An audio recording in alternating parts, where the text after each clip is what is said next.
All right, day 22 is here. Came quick, so we got our main bench day. It is single at RP6. Um, yeah, I don't know. The plan is to do 250 for a single. I don't know. We'll see how it works. A lot of things have transpired in the last 24 hours that makes me not doubtful, but make me question whether or not 250 is going to be a good jump or a good weight to hit or not. Maybe something we're going to have to adjust here in a minute.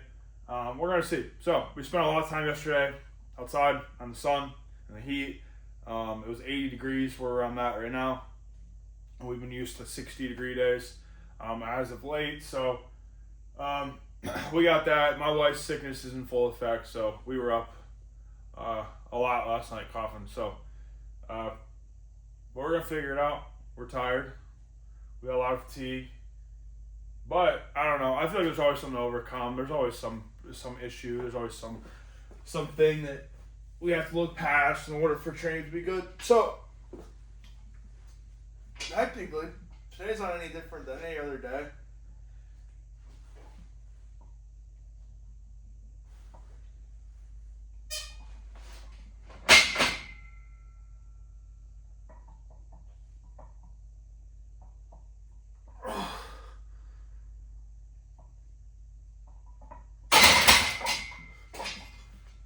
I don't know, 135, moving well. The bar moved well for me.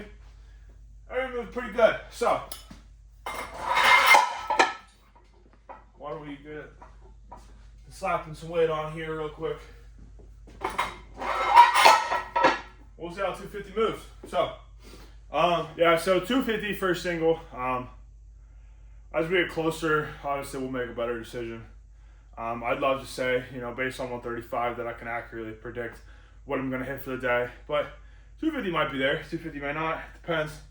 I don't want to push the RP. I'd rather RP6 almost undershoot RP6 this week. I said it. It's like in the caption of my last video or something like that. But the deloads are like your week one, or they should be.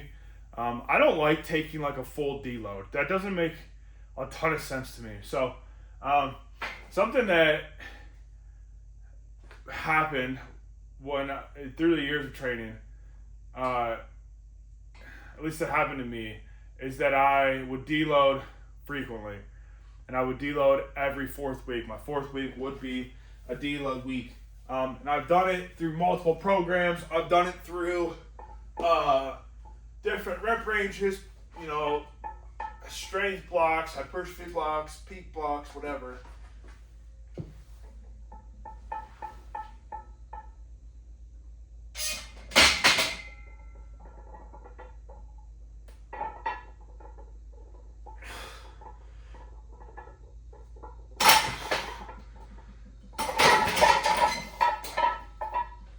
And honest to God, it makes it worse, man. Like, great example for me is Juggernaut AI. Juggernaut's like the go-to I use to explain deloads. So, Juggernaut, I would do a 4-week wave. And I do, let's say, I'll be doing 5s on squat, let's say, right? So I'm hitting my 5s week 1, RP 7, week 2, RP 8, or week 3, RP 9. The Juggernaut likes to take things close to failure. It likes to do AMRAP sets. At least that was the original Juggernaut. Juggernaut AI would like to do things close to like RP 10. So I did 5s. Week 1, week 2, week 3, week 4. Or week 1, week 2, week 3. Or 4, whatever, it don't matter. But then the following week, I'm still doing 5s. But I'm dropping the weight drastically. And then starting over on week 1 after that, doing 4s or triples. And like, I understood the part of it that like, I was tired of fatigue from the week before. From going to like RP 9 or 10.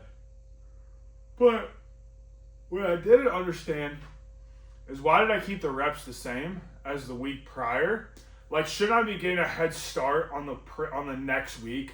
Like, if I'm going from like 8s to like 5s on squat, why is my week 4 still 8s? I already hit my heaviest 8. I really need to come back in and hit like an easier set of 8. Like, in my head, what am I drilling in? I'm never gonna go back to 8s, at least not for an extended period of time. So like, why would I be practicing 8s after my hard set? Like, you know what I mean? So then it was like, well, why don't I just do, if I'm going from 8s to 5s, why don't I just do 5s on week 4 for that deload? And then that just turns into, well, that's the weight that I would do on week 1. Like, it doesn't make any sense. Especially if we're doing like sub-max stuff, so we're doing RP 6, 7, 8, and 9. RP 6 is going to be very close to a deload. At least to a deload that's not going to make me feel detrained. I don't know.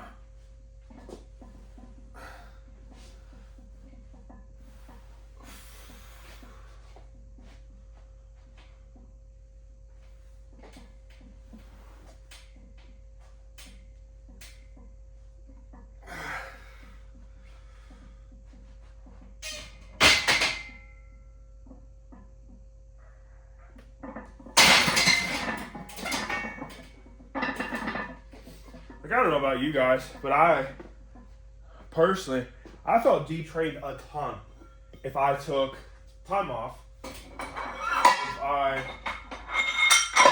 don't hit singles or something close to. Like, I feel detrained by the time I get there, you know? I like doing volume work a lot, but like, I learned that the farther and farther that I lift, you know, or the more time that I lift, that honestly, dude, like the higher volume stuff takes away drastically from like my, just like my form, the groove of it, whatever. I'm starting to realize what a lot of higher level guys end up doing. Triples, doubles, and singles pretty much all year round. Their volume is like always the after, and that's kind of what we're doing.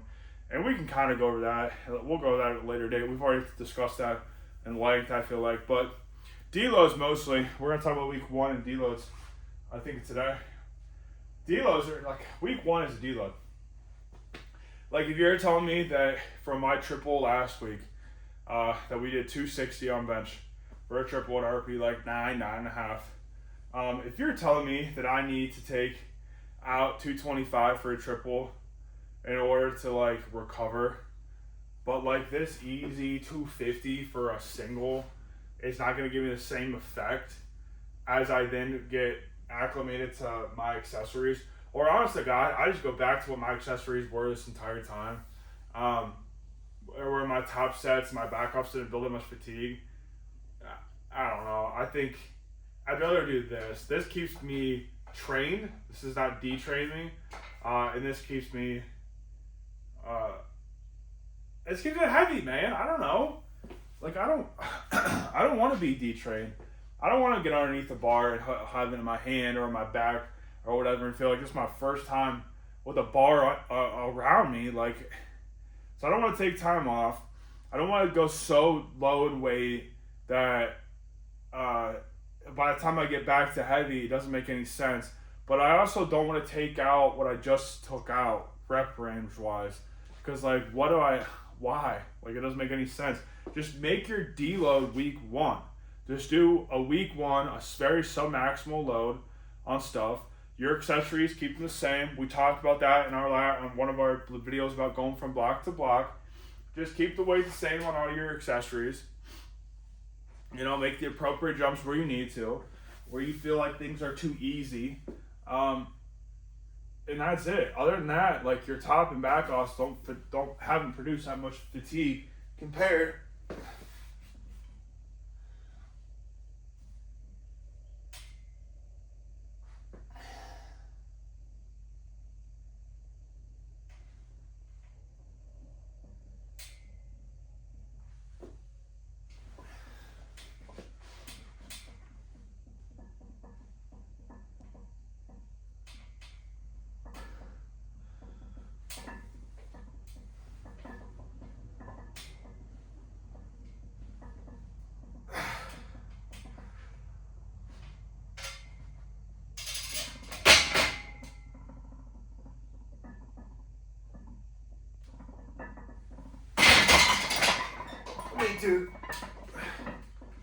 Can a single move any better than that? Come on. That's what we want. RP 6, RP 2, RP -2. Easy. Felt like I could hit for 20. Whatever that RP scale is.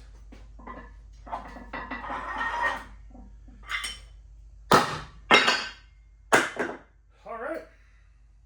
We got back off sets. We're going to do 4x5.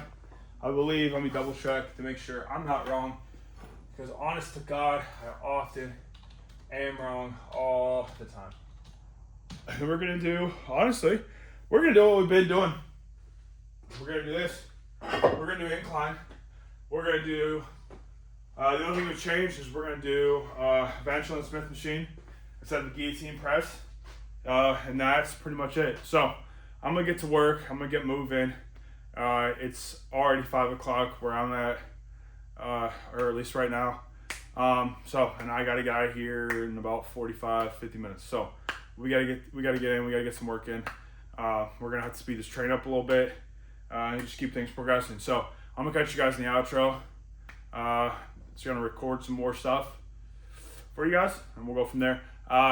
If I will say, before we cut to that, if you guys are new to the channel, please subscribe to the channel. If you like the video, hit like.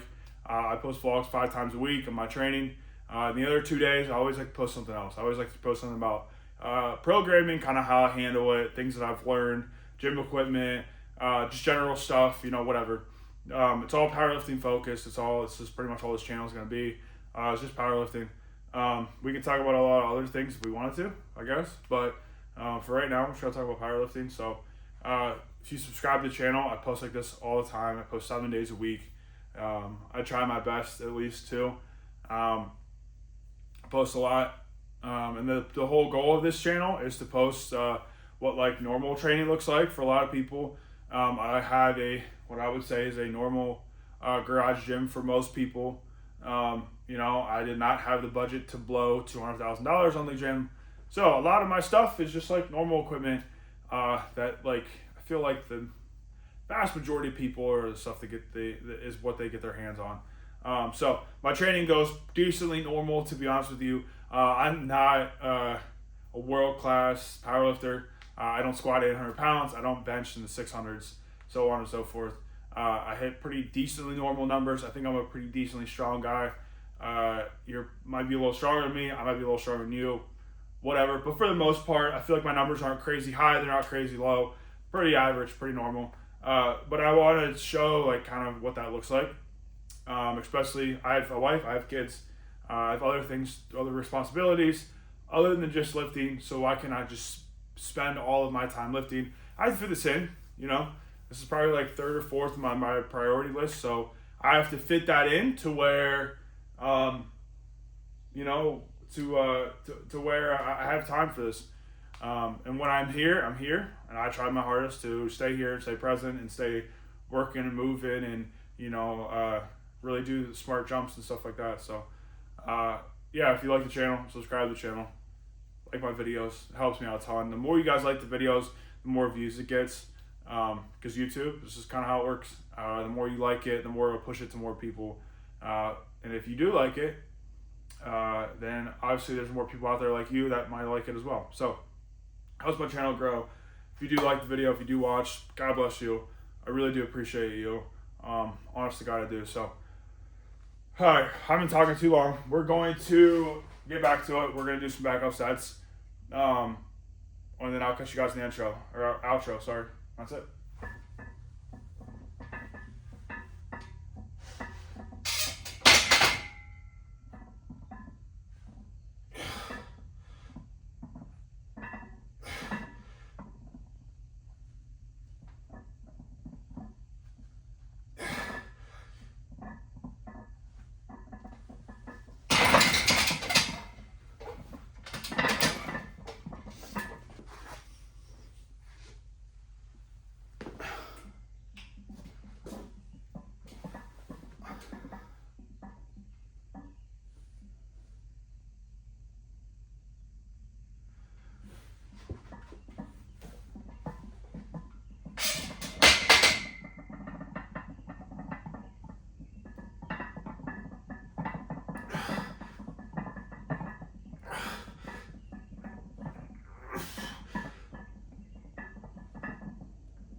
Ugh.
It's your problem.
All right, well, that wraps up training for today.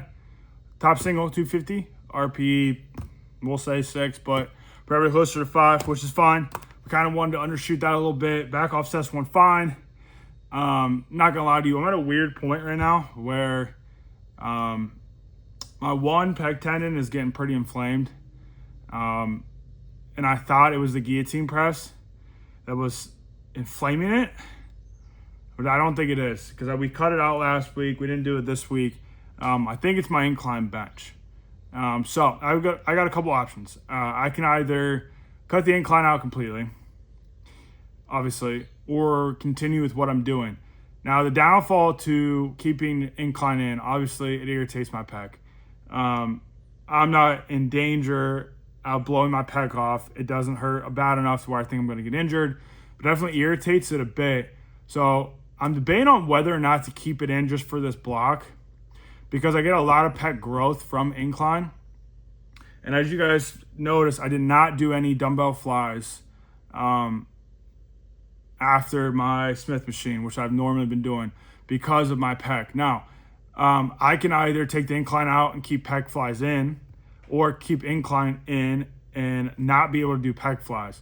Now, I just need to weigh my options here on which one really has the most carryover to my bench. They're both going to stimulate pec growth, but one's going to have more of a impact on my bench. And I'm sure you guys know which one that is. So, my only other thought is I could meet in the middle here a little bit, and I can do an incline on the Smith machine, which I'm honestly considering doing, and doing just my normal bench, doing an incline on the Smith machine, and then just going into dumbbell flies or whatever and cutting the Smith machine bench completely. Or guys, basically combining the Smith machine bench and the incline bench together, and just going at it that way. Because my pec is just, I don't know what it is, but it's right here on the right side, just where it inserts into my shoulder. It doesn't feel great. It feels a little upset. So we'll figure that out though. So next week might look a little different. I'm gonna leave some notes here talking about, the fact of that my shoulder just is not feeling the best with everything, which is not the end of the world, to be honest with you. So I gotta take a little step back from direct pec work, especially when it comes to like that pec tendon. Then fine, it is what it is. I also have to make do because I still want to continue to bench as much as I am. I still think benching 4 times a week is what I need. Maybe I'm just benching too often, or too much volume within the frequency of it, if that makes sense. So maybe I have too many bench exercises and I need to keep them spread out. But instead of doing a bench and an incline bench and the Smith machine bench, maybe I just need to be doing a bench and one Smith and then some accessories. This might just be a little bit too much volume for me at this time for sure. But maybe in general, maybe if I want to keep things spaced out the way that I do, maybe then I need to have some time in between to be able to recoup and acclimate to things and stuff like that. So, but that's pretty much all I got for today. I need to wrap it up here. Like always, running late. Need to get out of here. But again, we have things higher in the priority list than lifting, unfortunately. So we're just trying to be the best lifter we can be, given the time frame that we got, which is about an hour and a half to an hour and 45 minutes, give or take. Sometimes an hour, a few days a week, early in the morning before work. So that's kind of where we're at. That's all I got for today. If you like the video, please hit like. If you watched this far, God bless you, seriously. I really do appreciate it. Anything that helps this channel grow really helps me, obviously. If you like the videos, this video, and you want to watch some other ones, go ahead. I got a bunch of videos, a bunch of vlogs, a bunch of training stuff. I said it before, but I'll say it again. I post 5 times a week of vlogs, and the other 2 days I try to post something else. Programming, gym equipment, things that I've thought, whatever it is. But subscribing to the channel helps a ton too. I will post a lot more content up here. Powerlifting focused, of course, strengths focused, all that good stuff. So other than that, I'm gonna get out of here. I'm gonna get off this, and we'll see you guys tomorrow in the next video. We have our secondary squat day, so we're gonna do some pin press first, but then we're gonna do SSB, some front squats, yada yada yada. So that's it. I'll catch you guys in the next video. There's no outro around here, so it kind of just cuts off, and that's it.